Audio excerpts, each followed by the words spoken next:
This video is sponsored by SPO Private Limited. This is one of the best genuine company in Tamil Nadu. இந்த கம்பெனில நீங்க சேர விரும்புறீங்கன்னா உங்களுடைய name and குவாலிஃபிகேஷனை வீடியோல கொடுத்திருக்கிற mobile நம்பருக்கு WhatsApp பண்ணுங்க. ஸ்கிப் பண்ணாதீங்க. பெரிய தப்பு. தினம் 300 ரூபாய் சம்பாதிக்க அரிய வாய்ப்பு. இன்ஸ்டாகிராம், Facebook பயன்படுத்த தெரிந்தால் போதும் content post and content publishing மூலமா தினம் 300 ரூபாய் சம்பாதிக்கலாம். இந்த வேலை செய்ய 5 நிமிடம் போதும். Work training support, group communication support, all language customer live chat support, முக்கியமா சொந்தமா ஒரு பிசினஸ் ஸ்டார்ட் பண்ற அளவுக்கு உங்களால கற்றுக்கொள்ளவும் முடியும், சம்பாதிக்கவும் முடியும். இந்த வேலை வாய்ப்பு வழங்குவது 5 வருடத்திற்கு மேல ரன் ஆகிட்டு இருக்க நம்ம தமிழ்நாட்டு company school of business organisation private limited. மேலும் விவரங்களுக்கு டிஸ்கிரிப்ஷன்ல கொடுத்திருக்க நம்பருக்கு வாட்ஸ்அப் பண்ணுங்க.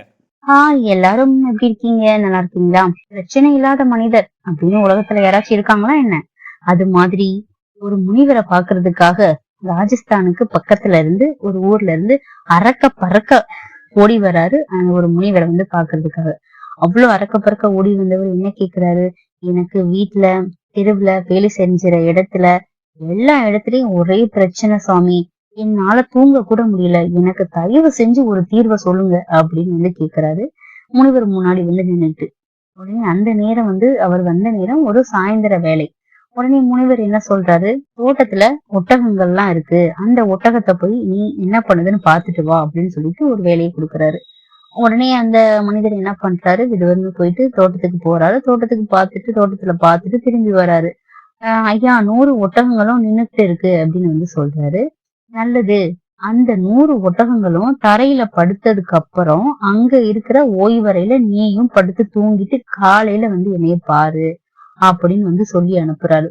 அவரும் அதை கேட்டது சரிங்கய்யா அப்படின்னு சொல்லிட்டு நைட்டு ஃபுல்லா வந்து பாக்குறாரு. கண்ணுல சுத்தமா தூக்கமே இல்ல, ரொம்ப களைப்பா டயர்டா காலையில வந்து வராரு. ஐயா நைட்டு முழுசும் நான் தூங்கவே இல்ல அப்படின்னு வந்து சாமி கிட்ட வந்து சொல்றாரு. அதை கேட்டோடனே என்ன ஆச்சு அப்படின்னு சொல்லிட்டு முனிவர் வந்து கேக்குறாரு. சில ஒட்டகங்கள் தானாவே தரையில படுத்துச்சு, சில ஒட்டகங்கள் நான் எவ்வளவு மெனக்கெட்டு படுக்க வச்சாலும் அது படுக்கவே இல்ல அப்படின்னு வந்து சொல்றாரு. ஆனா அனைத்து ஒட்டகத்தையுமே படுக்க வைக்க என்னால முடியல சாமி அப்படின்னு வந்து சொல்றாரு. சிலது படுத்துச்சுன்னா சிலது எழுந்து நின்னுக்குது, சிலது நின்னுச்சுன்னா சிலது படுத்துக்குது, அந்த மாதிரி அனைத்து ஒட்டகத்தையுமே ஒட்டு மொத்தமா என்னால தூங்க வைக்க முடியல அப்படின்னு வந்து சொல்றாரு. சொன்னோடனே அதனால நானும் தூங்கவே முடியல, நைட்டு ஃபுல்லா நானும் தூங்காம முடிச்சுட்டுதான் இருந்தேன் அப்படின்னு வந்து முனிவர் கிட்ட வந்து சொல்றாரு. முனிவர் சிரிச்சுக்கிட்டே, இதுதான்ப்பா வாழ்க்கையில பிரச்சனையை முடிப்பது என்பது ஒட்டகத்தை படுக்க வைக்கிறதுக்கு நீ ட்ரை பண்றீல, அது மாதிரிதான். சில பிரச்சனைகள் தானாவே முடிஞ்சிடும், சில பிரச்சனைகளை நாம மெனக்கட்டு முடிச்சு விடலாம் அப்படின்னு நம்ம நினைப்போம். ஆனாலும் சில பிரச்சனைகள் முடிந்தால் வேறு சில பிரச்சனைகள் புதிதா வந்து வரத்தான் செய்யும். அனைத்து பிரச்சனையுமே முடிஞ்சாதான் நான் நிம்மதியா தூங்குவேன் அப்படின்னு நினைச்சா இந்த உலகத்துல யாராலையும் தூங்கவே முடியாது. பிரச்சனைகள் அனைத்துமே எப்போதும் முடியும் அப்படின்னு நம்ம கவலைப்பட்டுட்டே இருந்தோம்னா என்ன ஆகுறது, தீர்க்க முடிஞ்ச பிரச்சனையை தீர்த்துட்டு மற்றதெல்லாம் வந்து நம்ம காலத்தோட கையில ஒப்படைச்சிட்டு உனக்கான ஒரு ஓய்வறையை பார்த்து நீ நிம்மதியா தூங்குறதுக்கு கத்துக்கோ அப்படின்னு சொல்லிட்டு அவர் வந்து சொல்றாரு. அதை கேட்டுட்டு முனிவரை வணங்கிட்டு அந்த மனிதரும் அவருடைய ஊருக்கே திரும்பி போறாரு. கொஞ்ச நாள் கழிச்சு திரும்ப வராரு முனிவர்கிட்ட. இப்போ வந்து சொல்றாரு முனிவர்கிட்ட, சில ஒட்டகங்கள் படுக்கலைனாலும் நான் நிம்மதியா படுத்து தூங்குறேன் அப்படின்னு வந்து சொல்றாரு.